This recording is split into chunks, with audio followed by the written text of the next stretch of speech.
Good evening, everyone.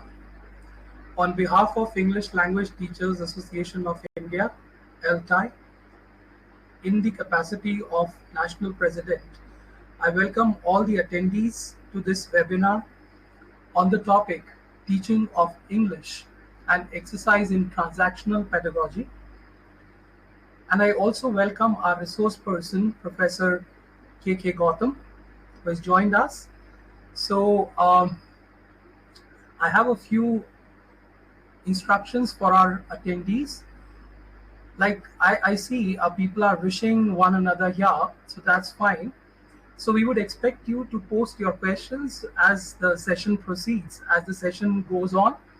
So kindly post your questions in the chat box, and I request you not to post any personal information in the chat box. Please, no personal discussions.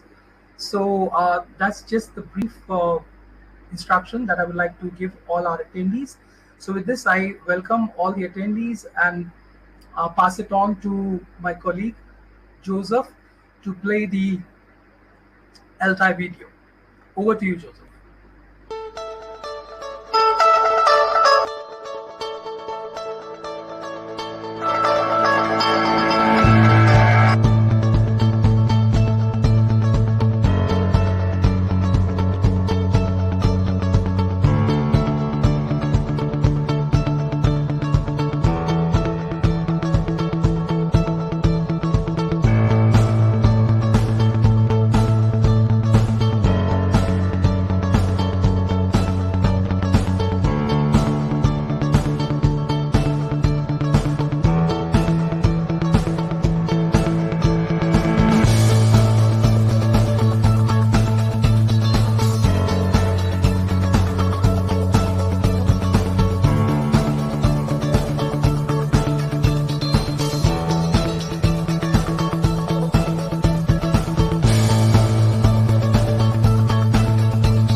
Thank you, Joseph. So today the resource person for the webinar is Professor Kripa K. Gautam. And more than an academician, in fact, I would like to say that he is a gem of a person, a very down-to-earth person, and quite motivating, quite helpful, because I have been in touch with him for the last 15 years. through a common association in one of the institutions where he was heading. He was the dean and also the controller of examination, had multiple responsibilities. So ever since I came in touch with him, I came to know him more closely. And then about his academic achievements, in fact, there's a long list of his achievements, from his PhD on discourse analysis on Harold Pinter at Leeds University in UK in the year 1983 to two master's degrees, one in English literature from the University of Rajasthan and the other one from Leeds, UK, in linguistics and English language teaching. He also has MLit and PG Diploma in Teaching of English from CIEFL, now FLU. He also has many awards and scholarships to his credit: British Council Scholarship for pursuing MA in Linguistics and ELT from Leeds University. His short visit to London was sponsored by the British Council grant, and that was for the International Seminar on Contemporary British Theatre and Drama and Teaching of English. He was also given the Outstanding Participant Award at the British Council UGC Summer Institute held in Chandigarh for the teachers of English, has been a UGC Fellow, has merit scholarship during his graduation from Rajasthan College, Jaipur, and in terms of his publication, international foreign publications, he has 4 to his credit. 2 are from English Teaching Forum, which comes from the US, another one from Holland, Journal of Pragmatics, and the fourth one, in fact, from Canada, Modern Drama. So 2 of these have been on Harold Pinter's plays, and another one is on teaching grammar for communication in Forum and dynamics of writing, again in Forum. And apart from that, he has articles in Scopus, more than 20 articles in Scopus, and many other articles in national and international journals. And he has guided more than 40 research scholars for PhD and 25 for MPhil dissertation. In terms of his evaluation of PhD, it has been more than, I think, 20 to 30 dissertations from different national and international universities that he has evaluated these theses, has been the external supervisor for that. And he has 30 years of teaching experience and almost the same kind of experience in terms of academic administration. He has been the director in Kota Open University. He was there for 9 years as regional director of Indira Gandhi National Open University. He served again there for 9 years, and for 14 years he was there as director, School of Languages, Literature and Society, and also the head of the department in Jaipur National University, from where he has just recently taken his retirement. Apart from that, he has participated in multiple conferences and seminars, has been very supportive to English Language Teachers Association of India, Rajasthan, Jaipur chapter, as an advisor, as a mentor, has been supporting us all through with his guidance. So these are some of the highlighting factors about the great resource person that we have, and his interest areas are pragmatics and the absurd drama, metaphysical poetry and Shakespeare, pragmatics of communication, and teaching English as a second foreign language to the learners of mixed ability groups. So he's a mix of literature and language, and his profile also reflects that. So that's the kind of personality that we have today. And Professor Gautam is going to talk about teaching of English and exercise in transactional pedagogy. So over to you, Professor Gautam.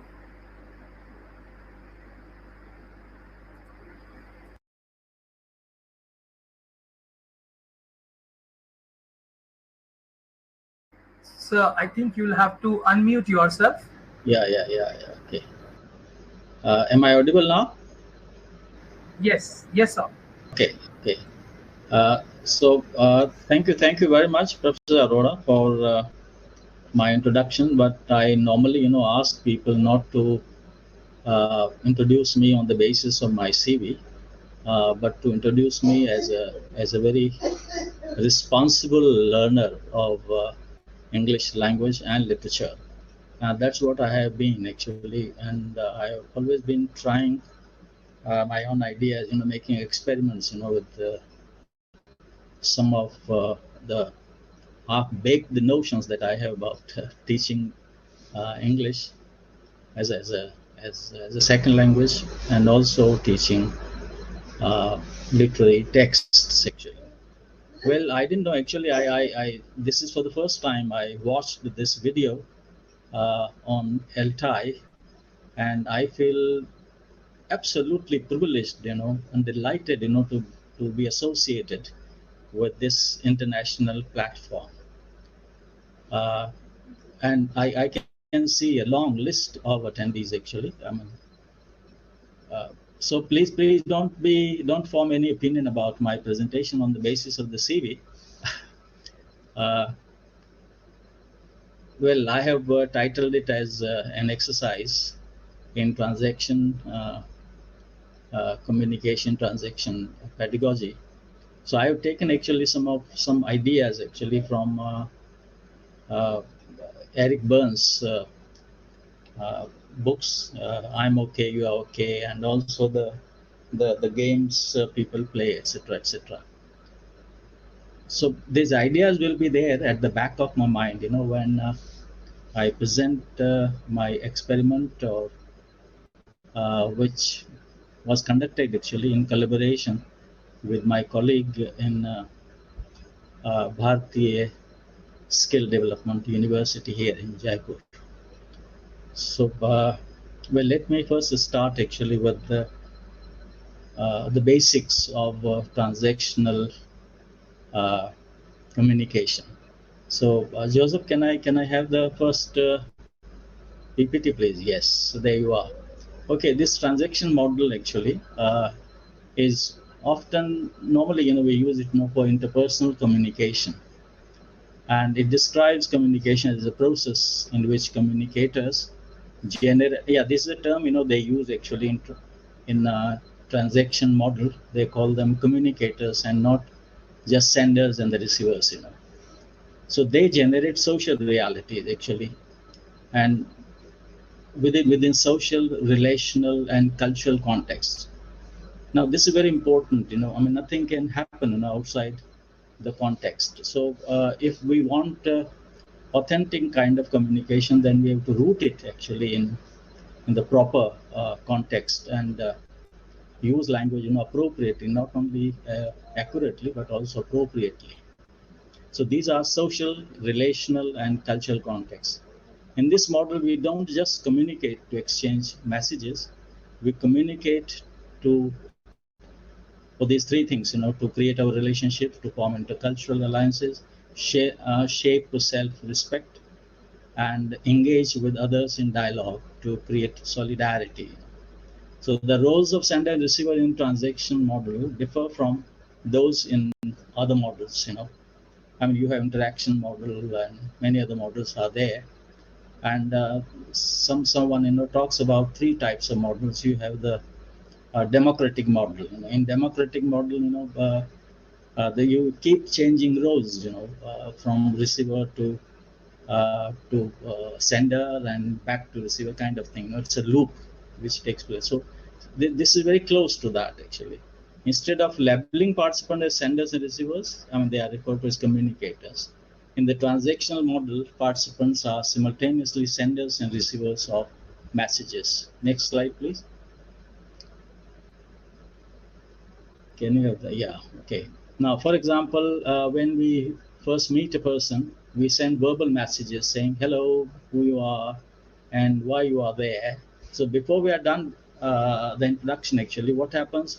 The other person, keeps reacting to your messages, in a very non-verbal manner, So this non-verbal communication also becomes very important, in this model. We don't wait until we are done sending our verbal messages to start receiving the non-verbal messages of the person. Instead, we are simultaneously sending our verbal message and receiving the person's non-verbal messages. And so we actually keep phrasing and rephrasing and revising our communication on the basis of the non-verbal messages that we're getting from the listener. This is an important component of this model because it helps us understand how we can adapt our communication. For example, in the middle of sending a verbal message, we can adapt our communication in response to the non-verbal message we are simultaneously receiving from our communication partner. Next slide, please. Okay, now as I said in the first slide, that the context actually becomes very important. Actually, there's a full-fledged book actually on context, and the title of the book is very interesting. Context is everything. This is by Paul Bates, B-A-T-E-S, Bates. So if you get a chance, to have a look at the context, although actually his ideas have been taken actually from the medical sciences, but that is equally applicable, quite significantly actually, usable and applicable, to the communication models also. The transaction model also includes a complete understanding of socio-cultural, familial, and relational context. Social context, what do we understand by social context? It refers to the stated rules or unstated norms that guide communication. As I said earlier, that no communication will be sensible and appropriate if it is divorced, from its context, if it is weaned away, from its context. It is a fact that society decides the way people can communicate with each other. The social context in the communication process is about the laws and values and norms, etc., in a society that governs communication. Now let's take an example. This is a very simple kind of example, which अभी मैं काम कर रहा हूँ, ठीक है? Okay.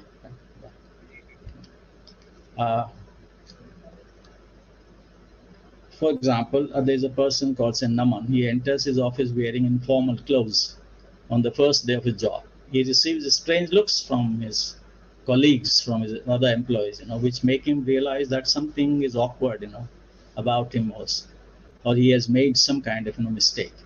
Thereafter, he never again deviates from the office norms and saves himself, from further embarrassment by gaining a better understanding. Now, there is no formal punishment for breaking social norms. There might be in some, perhaps in communities, but it does make the situation difficult and very embarrassing, for the person. So that's why, we tend to observe and stick to some social norms. Now, next, the other one is a relational context. It includes the previous interpersonal history and type of relationship. Whether we have been chums, together, have we been close friends, or we have been neighbors, all these things are there actually.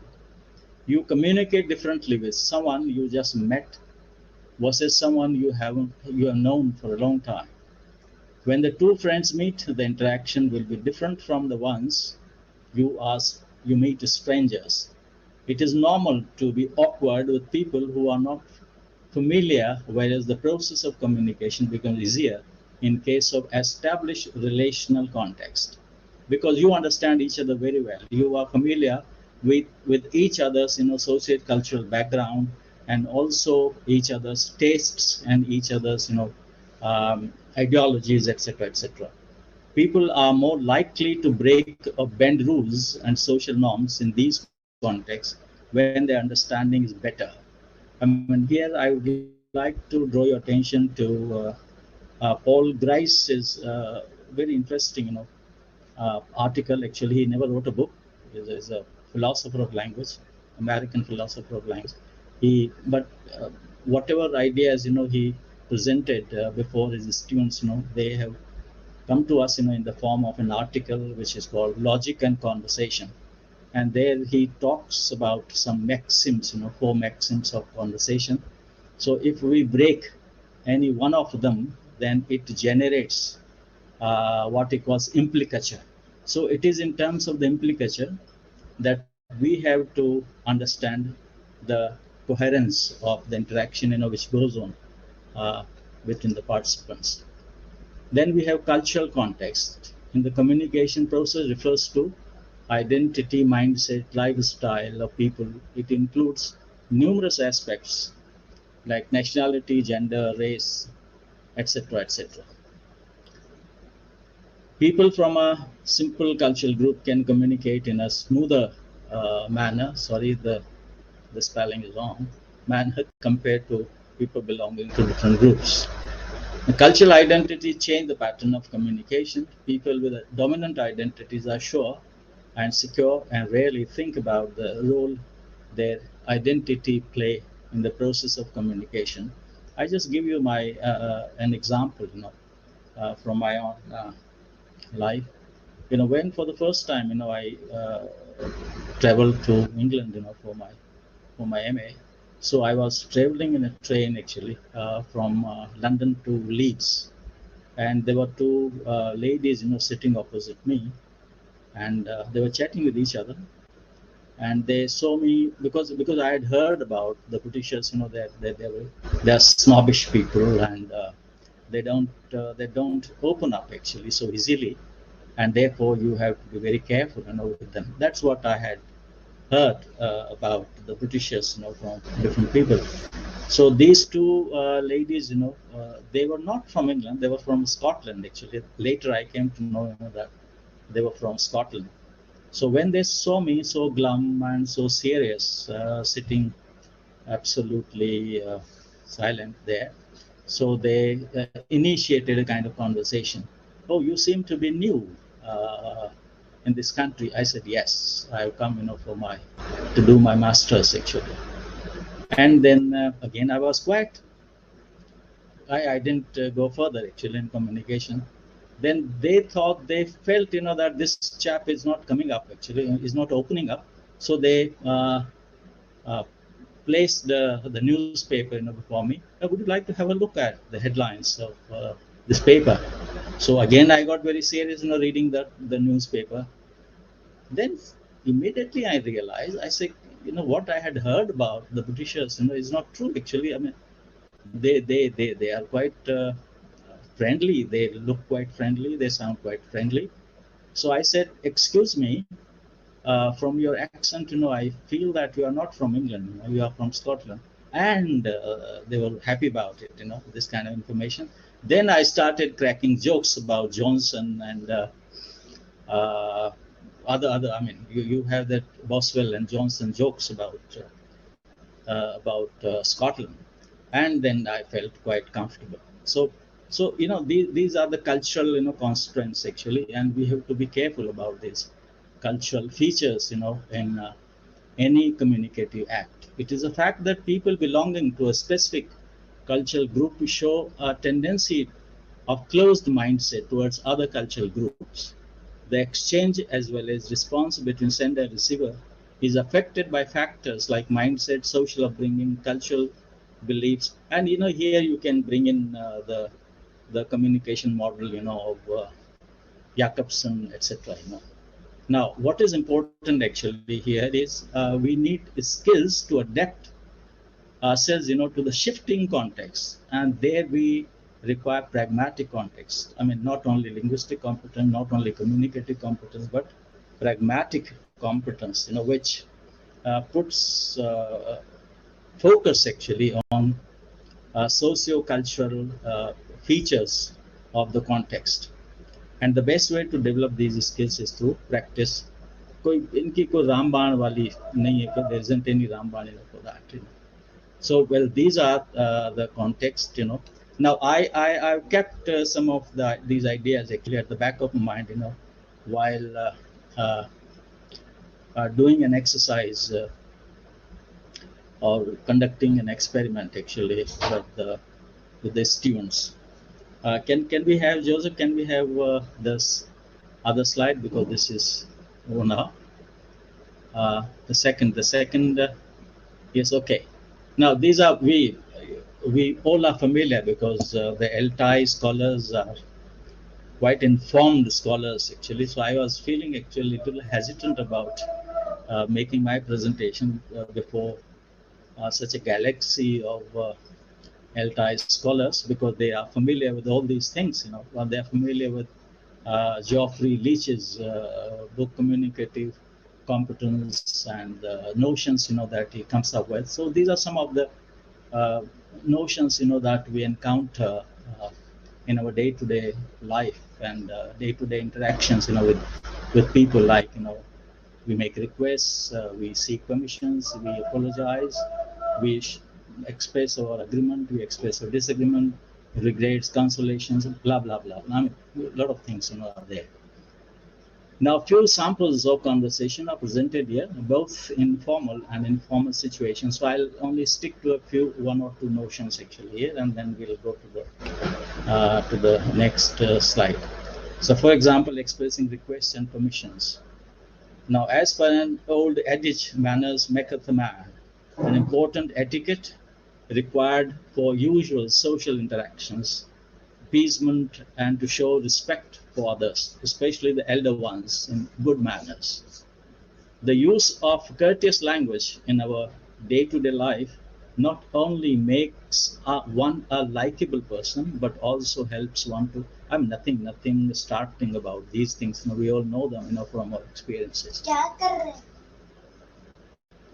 The use of courteous language in our day-to-day life not only makes one a likable person, but also helps one to perform one's social roles and responsibilities efficiently. Requests are cordial and gentle questions used to ask, solicit, or beseech someone for something required by the speaker, while permission is to take one's consent before performing a formal action. So, okay, now these are some of the examples, that we can expose our students to. For example, there are different manners of making a request. There isn't one way of making a request, depending upon whether we are operating in a formal situation or informal situation. Kindly let me know if I could meet you on a day and time of your convenience. I shall be highly obliged if you could help me in getting admission abroad. Okay, you have the formal situation. Could you repeat the point once again, please? Can you please direct me to the administrative block? If you don't mind, may I sit here? May I sit beside you? Would you please help me with, now these are some of the expressions, that we use, for making requests. And we have a long list, by the British Council, long list of such notions and some expressions. But what we need actually, we need to put these, the list is there, no doubt about it. But we need to put these notions in actual situations, and preferably in a dialogue kind of situation to help our students, get clarity about these things. This is the kind of exercise, that we can give to our students. How to phrase your request in the following situations using the expressions given above. For example, you are 10 minutes late. This is one situation. You are 10 minutes late to the class and you want to join the ongoing class. Now, how would you phrase your request, for that? You want to watch a movie with your friend who has his board meeting scheduled the coming week. This is another situation, which is the corporate kind of situation. You are absent in the class, and now you want some help from your classmate in completing the assignments given by the teacher. So how do you make this? Will be semi-formal, actually, not very informal kind of situation. Your mobile phone gets discharged while shopping at the market, in the market. Okay, this is wrong. One preposition is to be dropped actually here. And you have to make an important call to your family member. So how do you phrase your request? You have organized a birthday party at home and want your relative to pick up the cake from the bakery while coming to the party. Another situation could be your boss has been out of the town for a week and you have to give him some important information after 10 p.m. Now that's a very odd time.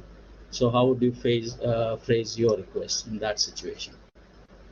Then we have expressions, expressing permissions, using like may is normally, we use it in a very formal situation, in a very polite situation, whereas we use can in a very informal kind of situations. These are some of the examples. Now, okay, but these are the examples, but one can always, make one's own examples, where, especially giving only those examples, which are very close to their day-to-day life and their socio-cultural situations. It is extremely hot today. May I open the window, please? Please, can I have a look at your photo album? Do you mind if I smoke here? Would you mind if I asked you about your annual income? I think nobody would like to disclose the annual income. I hope this chair is not reserved for anyone. Can I sit here? Can I borrow this book for a week? Now, you could have different kind of situations, depending upon the level of competence of your learners also, and also keeping, as I said, earlier, socio-cultural scenario of your place. The common responses for giving permissions would be like, yes, please do, sure, go ahead, why not, you may please, no problem at all, please feel free.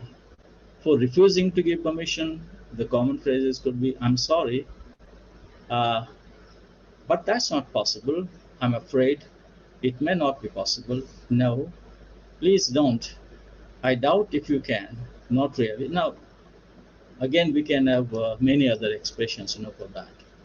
Now, this is another important notion which we encounter actually in day-to-day situation. In our daily life, there are situations, when we do things for which we have to say sorry or we have to apologize. And as a part of social manners, we express apologies for our unpleasant or somewhat rude behavior or very unpleasant or inconvenient happenings. And we usually express this with words, expressions like, I'm sorry, I apologize, my apologies, excuse me, forgive me, I'll be great, depending upon the seriousness or the gravity of the kind of mistake, that you have made vis-a-vis your relationship, with the co-interactant. Let's look at some of these examples. Sorry, I couldn't call you as promised. I apologize for my rude behavior with the guests at the party last night. Please forgive me. Excuse me. I apologize for my rude behavior with the guests at the party last night. Please forgive me if I inadvertently hurt your feelings. I'm sorry to hear about your grandfather's death. Forgive my ignorance, but who is Tom Cruise? Excuse me for disturbing you at this odd hour, but it was urgent. I'm sorry about all that confusion. So these are the isolated kind of sentences, but one can always think of putting these sentences in some kind of dialogic, context. Okay. Now, this is the kind of exercise that we can give, just to elicit proper responses, adequate responses, from the learners. How would you apologize in the following situations or contexts using various expressions as illustrated above? You barge into the committee room without prior permission, but for some urgent work. Now, how would we apologize for this kind of situation? Some people are talking about Android software and you haven't heard about Sundar Pichai. Visitors were upset not to find the stay arrangements to their liking. You feel sad to know about the poor score of Ragini in the examination. Your friend met with an accident and hurt his ankle. You wake up your uncle to give an urgent message late night. The principal of your school is discussing the results of your class with his staff and you enter his office without permission to inform him about fire in the science laboratory. You have to give some unpleasant information to your neighbor late night. Now, in response to these various expressions of apology, we generally use the following words. That's all right. It doesn't matter. No problem. No need to apologize. We can have many other notions. Okay, so this is about some of the notions that we encounter. We have a long list. So if we can, I think some teachers might take up this task actually. To come up with a book or with the modules of using some well-known expressions or those notions which we frequently encounter in our day-to-day life situations, and we can make exercises, 3-4 types of exercises. You can isolated sentences, then you can put a minimal context, like AB context, and then you can make a give an exercise to them. So it could be very useful for this, and that's my feeling. Okay, can we have the third PPT, please? Yes, Joseph, can we have the next PPT? Okay, yeah. Okay, this is one of the exercises that experiments that I made as I told you at the very beginning with the help of in collaboration with my colleague there. Lexis to discourse. Now it could be a written discourse also, it could be a spoken discourse also. So any exercise of structuring, I think I remember sharing these very baked ideas about this exercise. So this kind of mini research with the ELTAI members a long time back. But at that time I didn't know that someday I'll come up with well structured kind of article, and it was published actually in the Scopus. Any exercise of structuring a written or spoken discourse starts from Lexis. We all know that. The most basic unit of communication. We may call it initiator of discourse. Learners face difficulty in using the vocabulary appropriately in a variety of socio-cultural contexts in which they are required to operate in. Now, what happens actually, this is especially true of the Hindi medium schools or the vernacular medium schools, where we are taught grammar as though it were an independent subject discipline or something like a content subject, and the entire focus is put on teaching the grammatical notions actually, with least concern about how these the grammatical notions will be put in operation, put in use actually in the live situations, as it were. So language scholars have advocated paradigm shift from teaching grammar for its own sake to teaching grammar for communication. I did this exercise long time back actually, and it got published in the forum, the ELT forum, a long time back. So many of these ideas may not be very relevant today, but since I happen to be the author of this article, I still feel many of these things are still relevant. And this has to be done by incorporating pragmatic concerns. That means the contextual situations. And to effect this transition from grammar to communication, we would like to propose a 5-stage pedagogy of developing discourse from Lexis. The proposed pedagogy will facilitate ES learners' journey from Lexis to proper discourse.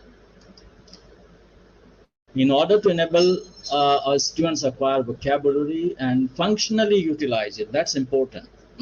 So even if I'm told that Shakespeare knew not many words, but he knew quite sizable words, and he used them in his own creative manner. So that is what is important actually. And his contribution to English dictionary, I think he perhaps I don't know, 1700 some new words actually were added to dictionary, which were used for the first time, by Shakespeare. So in order to enable students acquire vocabulary and functionally utilize it in real life situations, it is essential to provide them with opportunities to use Lexis as a viable tool for producing meaningful and contextually appropriate discourses. I mean, the emphasis is on contextually appropriate. The present exercise is an attempt to demonstrate how this five-stage pedagogy will enhance learners' ability to make use of the available lexical items in authentic situations so as to produce meaningful discourse. When the learners, they come to the tertiary level, they are already in position of, a lot of words, but these words, are dormant. I mean, they have never made use of these words in the live situations.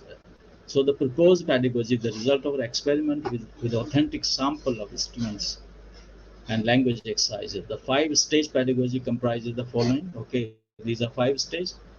Stage 1 is students are asked to think of 5 words and write them down in their notebooks. Any 5 words, but when we ask them to think of 5 words, we should also give them, we should caution them not to use the names of the people or names of the animals, etc. Otherwise, they might just give names of their family members, father, mother, etc., etc. But we ask them, to think of adjectives, adverbs, and main verbs, kind of things. At stage 2, students are asked to construct sentences of their own using these words. Now they have come up with these words, so we ask them, to use these words in their sentences. Now here they may construct grammatically correct sentences. They may not construct grammatically so correct sentences. Now at stage 3, students are put in groups of 4. May differ. This depends, upon the strength of the class, to share their words and sentences with each other. I mean, so say if you have the group of 2, say 2 students, together. So you have 5 words, 5 plus 5, you have 10 words. And then we ask them, to construct sentences. So you have 10 sentences, there. Teacher provides them sentence linking words to weave the sentences into a discourse. Now this is the intervention of the teacher here. Otherwise, we keep the teacher at the margins, his role is only that of interventionist kind of thing, or facilitator, as we call them. With teachers prompts his intervention, students' active participation, and the students' active participation, the paragraph composed by the students is turned somewhat coherent or cohesive. Okay. So learning of a language is essentially the learning of meanings, according to Michael Halliday, who actually reigned in 60s, perhaps, and a celebrated British linguist. So language, being the product of social interaction, gets developed in a person's life through a continuing interchange of meanings with people around. This is what he says. Many linguists have strongly recommended that greater and more systematic attention be paid to lexis as against syntax to enhance learners' competence to use English for actual communication. Well, here the purpose, the idea is not to completely ignore syntax. You cannot ignore syntax. But the dignity and the attention which lexis deserves is not given. So we plead, for giving proper dignity, to attention, to lexis. H.G. Widdowson observed that communicative competence is a matter of knowing a stock of partially pre-assembled patterns and not a matter of knowing rules. He pleads for generative rules that promote the use of lexis, disregarding regulative and subservient rules. According to Sinclair, focusing on lexis while teaching has several advantages. The language teachers can primarily emphasize the common uses of language, important meanings, and patterns for words which are frequently used.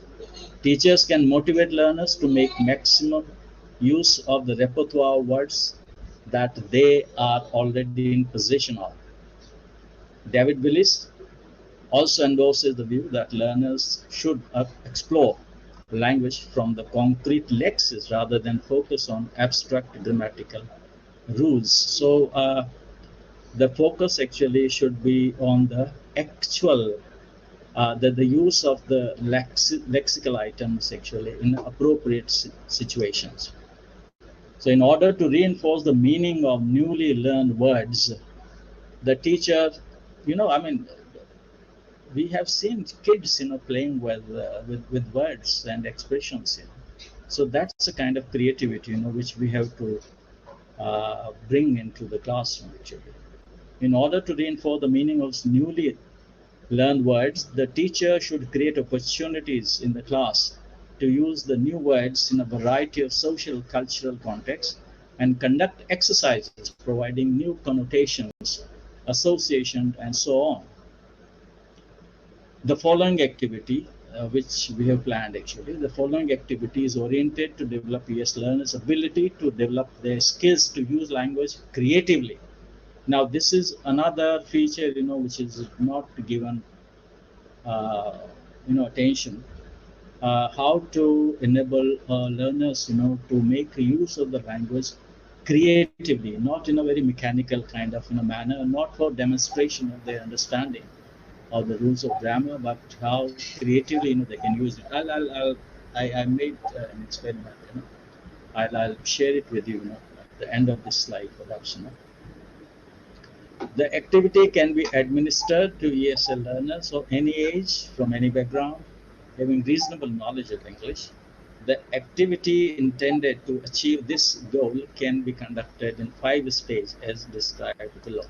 Now, okay, the stage 1, we told you that each student is asked to think of 5 words, preferably from the categories of main verbs, adverbs, adjectives, etc., etc. They must be instructed to avoid. Sorry to intervene you, sir. Yeah. Actually, we have a few questions also for you. If you could. Okay, so what I do, I skip these details of the stages. No, you could just briefly mention these stages. You could briefly mention these stages. Sorry? I said you could briefly mention these stages, not a problem. Okay, but I have, I think, already given, some idea about these 5 stages and what they are required to do. So we can, I think, skip, these stages, and I come to the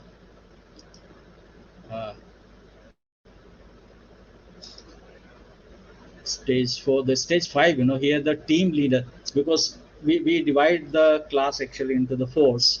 Now you have 20 words and 20 sentences. So we ask, make one of them, the leader, whose performance has been better than the others, and then we ask this leader, to share that discourse, that they have constructed, they have made, with other people. So you have 20 sentences, and putting these 20 sentences into some kind of cohesive kind of discourse. And here the teacher's roles comes in, by providing linkers and cohesive devices, etc. So it can come up, with can be a coherent and cohesive kind of discourse. Now the advantages of this 5-stage pedagogy is, first, the students after performing this activity learn to write a discourse without experiencing a strain of consciously being taught to write the discourses. Second, this exercise will give them an ability to create a discourse on the basis of the words which are already in their vocabulary. I mean, we may not give them new words. Okay, some students, may come up with words which other students are not familiar with. So the teacher can explain the meanings of these words. Third, this activity also activates the otherwise dormant vocabulary of the students by putting a pressure on them to think of a suitable context for the appropriate use of their words. Fourth, the activity also enhances the confidence of the student to face the audience in the classroom, thus overcoming the hesitation and inhibitions to conduct themselves in English language. Finally, the teacher can refine the constructed sentences by giving orientation in stylistics and pragmatics of composing a coherent. I mean, here actually, I just give you an example of what I done actually with my colleagues. Uh, okay, this is here. Just give me a minute.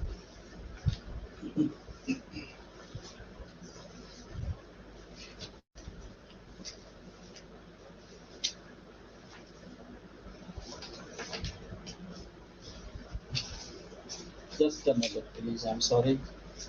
I'm just looking for it.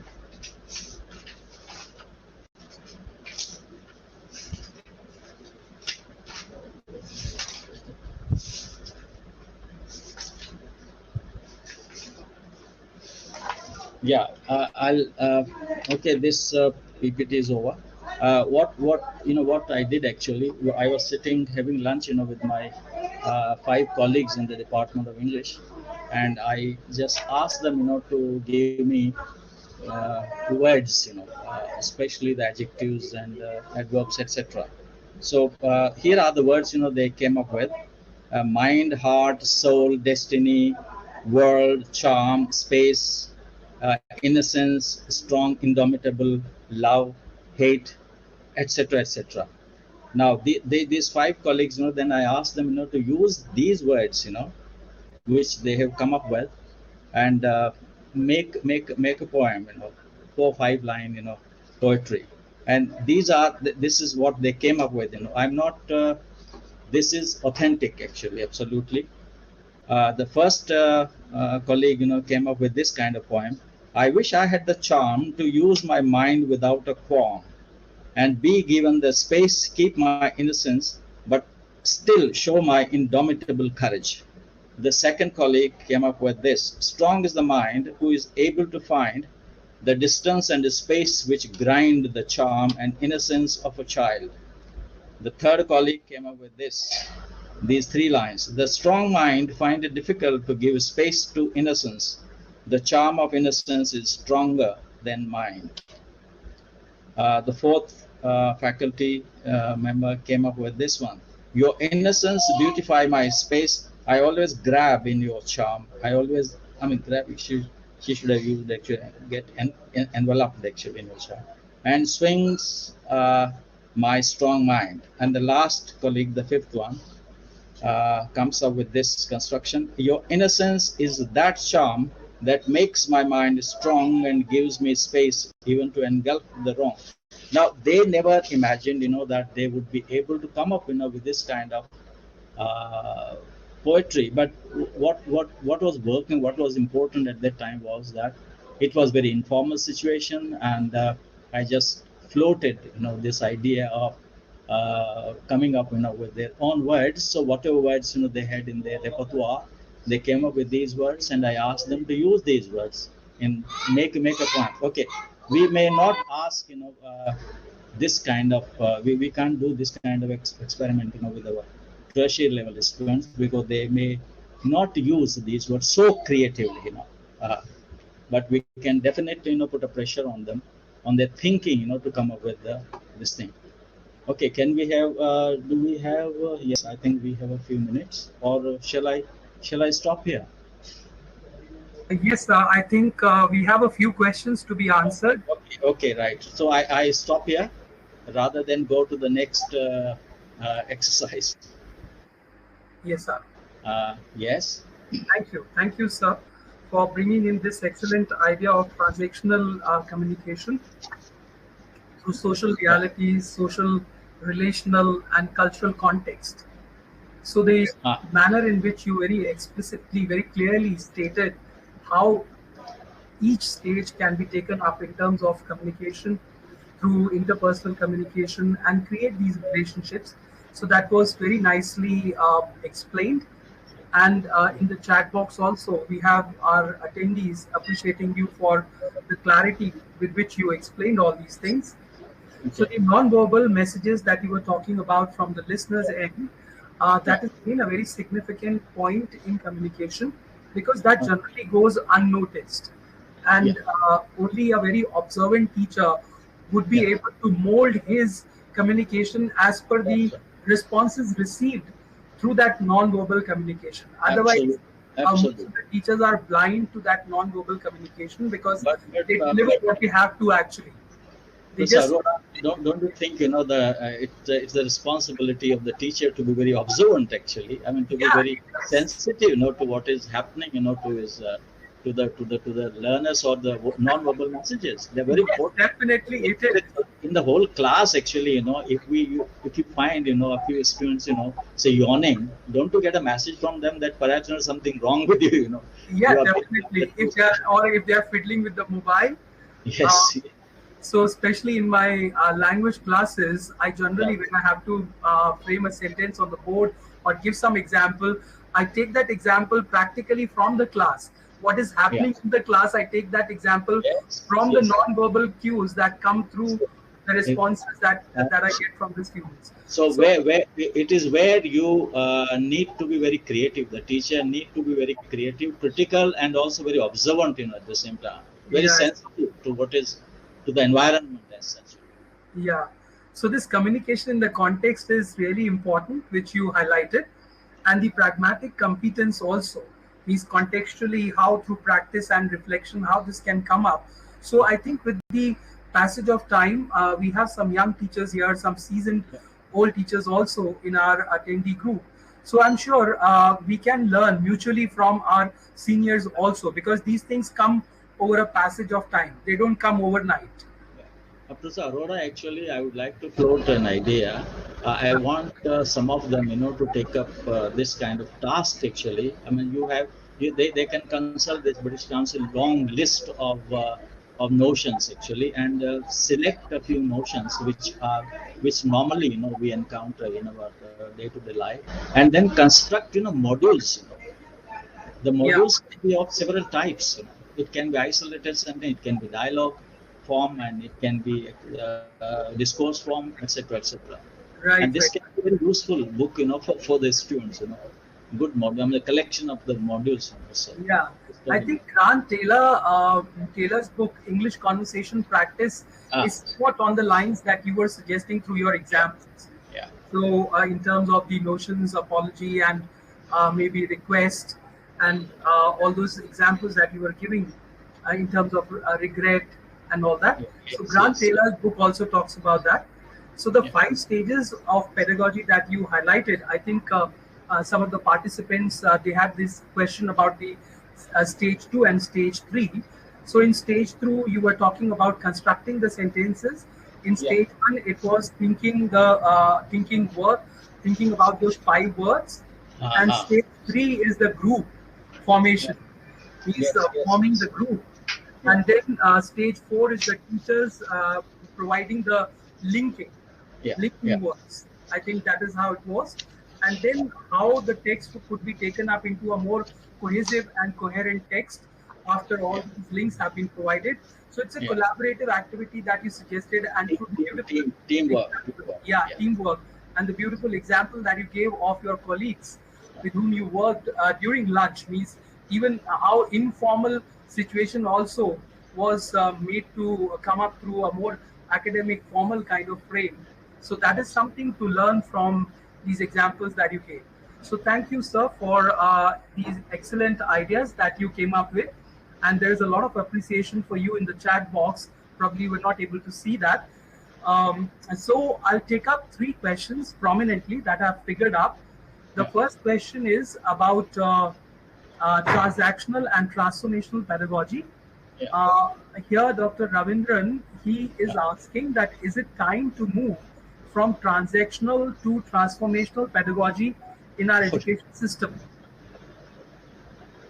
Oh yes, I'll immediately go with it, because this is a wonderful idea, and we need to incorporate actually in the this new education policy. I mean, teaching English under this in the new education policy. Why not transformational?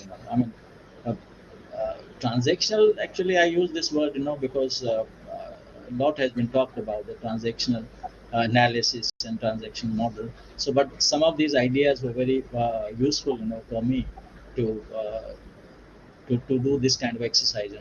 But yes, generative rules. I think I used an expression, generative rules kind of thing, somewhere perhaps. So, but I would like more clarity, greater clarity on what does he really mean by transformational I pedagogy. think transactional is a more restricted kind of Yeah, yeah, that's true. pedagogy, and transformation, according to me, is a more open one, which involves coordination, Yeah, cooperation. yeah. So ideas that you were bringing towards the end, No so problem, no problem, those were absolutely. more related to the transformational kind of pedagogy that Okay, Dr. was let talking me about. do a little bit of research on transformational, ideas, and Yeah. then perhaps we can revise it. Yeah, and the Can second question is from Professor P.N. Ramni, ah, who's also our patron. Sir is asking, does the transactional model offer any specific insights ah, for consolidating from actual classroom practices and developing an indigenous approach to the teaching of English, and methods derived from this approach to suit the Indian context? okay, yeah. Uh, Actually, in a very unstructured and informal kind of situations, in the class, we can ask students, to come in twos and talk between themselves. Okay, you can give a hint about the topic, perhaps. Like I once asked two students, to come and ask one of them, to make a request, to the other, for a dance. Okay, so the girl was a smarter one, and the boy was from the rural background. So when the girl said, "Would you like to dance with me?" and the boy really didn't know how to respond to that, because I mean, he's not familiar. Culturally, he found it a little shocking, that how can a girl, ask you for a dance? So he just kept mum. I said, all right, doesn't matter. I sent them back. I asked another two students, to come and say do the same thing.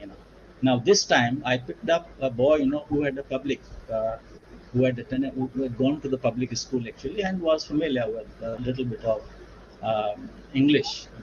So when the girl, asked me, "Would you like to dance with me?" He said, "Why not? Sure." Now, when he said, "Sure, why not? I'd be happy, to dance with a charming girl like you." Now, when the first one, the participant, got exposed now to this kind of situation, he thought, "Oh dear, I mean, he is not asking for the grammatical, responses. He is perhaps, asking for my response." So I asked them to come again, after exposing the first the two students, for three kind of interactions. Then I asked them to come again. I said, all right. So the girl said, "Would you like to dance with me?" And look at the interesting response, which came up, from that rural background boy. He said, "I don't dance with aunties."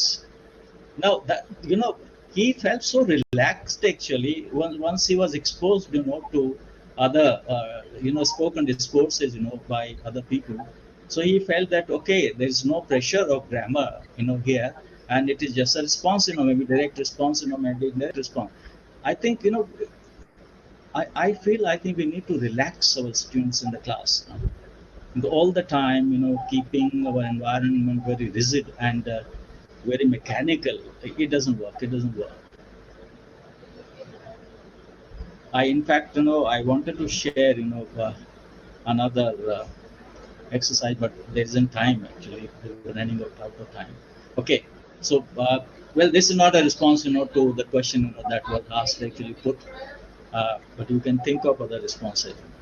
I may not often, reply, or give a response to that question. Partially, you have responded to that, sir. Yeah. Uh, okay. The third question is from Dr. Vinod Kumar Chopra.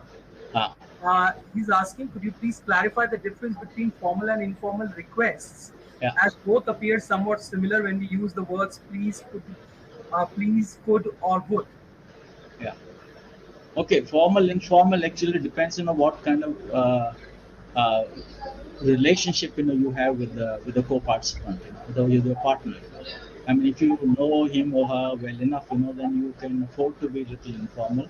But if you are operating in a very formal kind of situation. For example, if I want permission, from my boss, I can say, hey, guy, I got a bloody lousy headache, can I push out? I mean, we can't use this kind of expression, with the boss, so you have to be very careful. I mean, like, so, but these contextual features are very important, actually. The relational features are very important, actually. Okay, sir. Thank you, sir. So these were the 3 questions that came up. And no, but I think there are some. But is it possible for you to send me these questions, which are there in the chat box, because okay, I think there'll be a good basis for me, to go back to my this exercise, and perhaps I might like okay, to. okay. I think Joseph probably can take up these questions and send these across to you, because the 3 that I have in my WhatsApp, I'll send these across to you. You've already addressed them. That will be great. Yeah. So before we end the session, there are a couple of announcements for the attendees. The first announcement is about the webinar. The next webinar that we have, that will be conducted by Dr. Garima Dalal from the Department of Linguistics Empowerment Cell, School of Language, Literature and Cultural Studies, JNU, New Delhi. And that will be on the last Sunday, that is 31st July 2022. The time remains the same.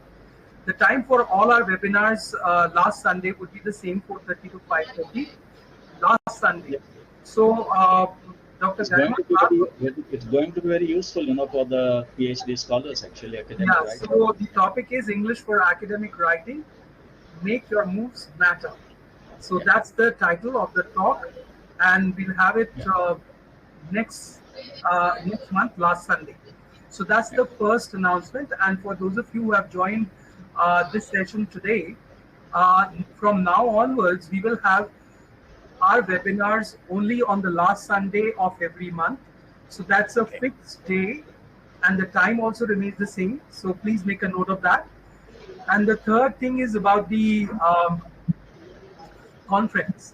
Our conference, ELTAI conference, this time, we are planning to have a face-to-face conference in Mumbai, and that's on Indian ELT, imitative or generative. So that's the title of the conference. The sub-themes can be seen on the ELTAI website. So that's our 16th International Conference. It will be from 8th to the 10th of December 2022, Thursday to Saturday. And the venue is given here. That's Changu Kanga Thakur Arts College and Arts, Commerce and Science College. So that is there. And for the abstracts, submission 18th October 2022 is the 15th October, sorry, is the last date for submission of abstracts. So for those of you who are interested, you could start thinking about it, formulating your ideas. And for the sub-themes, you can go to our website. The other details will be provided very soon. So this is just the initial brochure that has been prepared for your information. So these were the announcements for our webinar and the conference. So with this, I thank all the attendees for their active participation, their appreciation for our resource person, Professor K.K. Gautam. Probably because of his engagement in the lecture, he was not able to read through your comments. But sir, I can tell you that it's full of appreciation for your talk and the lucid manner in which you expressed and explained everything. So that was really worth listening to. So I thank you, especially on behalf of ELTAI, for sparing your time, obliging us with your knowledge, your erudition, and hope to see all the attendees and many more in our next conferences, in our webinars to come each month. Thank you all. Thank you very much, for giving me this opportunity to interact, with your ELTAIans, Okay, thank You're you. also an ELTAIan, sir. You are also part of it. I feel privileged, I say. Okay, thank you so much. Thank you so much. Bye-bye. Thank you. Bye-bye.